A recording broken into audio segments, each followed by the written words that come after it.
ಮತ್ತೆ ಏಪ್ರಿಲ್ 20ರಿಂದ 30 ಒಳಗಡೆ ನಮ್ಮ ಉತ್ತರ ಕನ್ನಡ ಜಿಲ್ಲೆಯಲ್ಲಿ ಚುನಾವಣೆ ಇರುತ್ತೆ, ಕರ್ನಾಟಕದಲ್ಲಿ ಚುನಾವಣೆ ಬರುತ್ತೆ. ಮೇ 13 ಒಳಗಡೆ ಚುನಾವಣೆ ರಿಸಲ್ಟ್ ಕೂಡ ಹಾಕಬೇಕು. ಮೇ 23 ಒಳಗಡೆ ಹೊಸ ಪಾರ್ಲಿಮೆಂಟ್ ರಚನೆ ಆಗಬೇಕು. ಇನ್ನು ಸ್ವಲ್ಪ ದಿವಸ ಮಾತ್ರ ನಮ್ಮ ಹತ್ರ ಇದೆ. ದಯವಿಟ್ಟು ನಮ್ಮ ಎಲ್ಲ ಕಾರ್ಯಕರ್ತರಿಗೆ, ನಮ್ಮ ಮತದಾರರಿಗೆ ಒಂದ್ಸರಿ ನಾವು ರಿಕ್ವೆಸ್ಟ್ ಮಾಡ್ಕೋಬೇಕು. ಈ ಬಾರಿ ಭಾರತೀಯ ಜನತಾ ಪಾರ್ಟಿಗೆ ವೋಟ್ ಕೊಡಬೇಕು ಅಂತ ರಿಕ್ವೆಸ್ಟ್ ಮಾಡ್ಕೋಬೇಕು. ಧರ್ಮ ಉಳಿಬೇಕು, ದೇಶ ಉಳಿಬೇಕು ಅಂತಂದ್ರೆ ಬಿಜೆಪಿ ವೋಟ್ ಕೊಡಬೇಕು. ಇವತ್ತು ಅಲ್ಲಿ ಪಂಜಾಬ್ ಬಾರ್ಡರ್ ನಲ್ಲಿ ಎಲ್ಲ ನಮ್ಮ ಖಲಿಸ್ತಾನಿಗಳು ಗಲಾಟೆ ಮಾಡ್ತಾ ಇದಾರಲ್ಲ, ಫಾರ್ಮರ್ಸ್ ಹೆಸರಿನಲ್ಲಿ, ರೈತರ ಹೆಸರಿನಲ್ಲಿ. ಆದ್ರೆ ಇಡೀ ದೇಶದಲ್ಲಿ ಇಲ್ಲದೆ ಇರೋ ಗಲಾಟೆ, ಅನ್ಯಾಯ ಅವರಿಗೇನಾಗಿದೆ?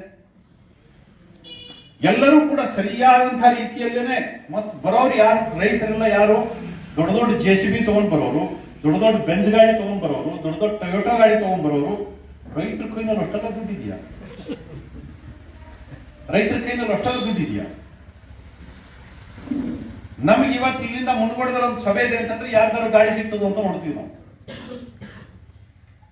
ಇದು ರೈತರ ಸ್ಥಿತಿ.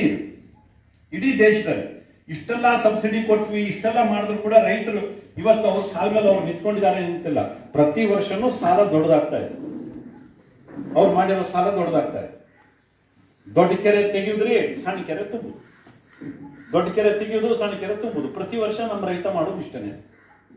ಆದಾಗ್ಯೂ ಕೂಡ ಅಲ್ಲಿ ರೈತರು ಹೋರಾಟಕ್ಕೆ ಬಂದಿರುವಂತಹ ರೈತರು ಅನ್ಯಾಯ ಆಗಿದೆ ಅಂತ ಅವ್ರು ಬರೋದು ಯಾವ ಗಾಡಿಯಲ್ಲಿ? ಬೆಂಜ್ ಗಾಡಿಯಲ್ಲಿ ಬರೋದು. ಯಾವ್ದಲ್ಲಿ? ಹೊಸ ಟ್ರ್ಯಾಕ್ಟರ್ ತಗೊಂಡು. ಇದು ರೈತರ ಹೋರಾಟ ಅಲ್ಲ, ಇದು ದೇಶದ್ರೋಹಿಗಳ ಹೋರಾಟ, ಖಲಿಸ್ತಾನಿಗಳ ಹೋರಾಟ. ರೈತರ ಹೆಸರಿಟ್ಕೊಂಡಿದ್ದಾರೆ ಅಷ್ಟೇ. ಅವ್ರು ಯಾರೂ ಕೂಡ ರೈತರಲ್ಲ. ಅದಕ್ಕೆ ಬೇರೆ ದೇಶದವ್ರು ಹಣ ಕೊಡ್ತಾ ಇದ್ದಾರೆ. ಮೋದಿ ಅವ್ರು ಇಷ್ಟೆಲ್ಲ ಕೆಲಸ ಮಾಡಿದ್ರು, ಜಗತ್ತು ನಮ್ಮನ್ನ ಒಪ್ಕೊಂತಾ ಇದೆ, ಜಗತ್ತಲ್ಲಿ ನಮ್ಮ ಬಗ್ಗೆ ಇವತ್ತು ಭಾರಿ ತಾರೀಫ್ ನಡೀತಾ ಇದೆ, ಇದೆಲ್ಲ ಸರಿ. ಆದ್ರೆ ಅಷ್ಟೇ ಮಂದಿ ಹೊಟ್ಟೆ ಕಿಚ್ಚಿನವರು ಇದ್ದಾರೆ, ಕಾದು ಕುಳಿತಿದ್ದಾರೆ, ಬಿಡುಗಡೆಗಾಗಿ ಕಾದು ಕುಳಿತಿದ್ದಾರೆ.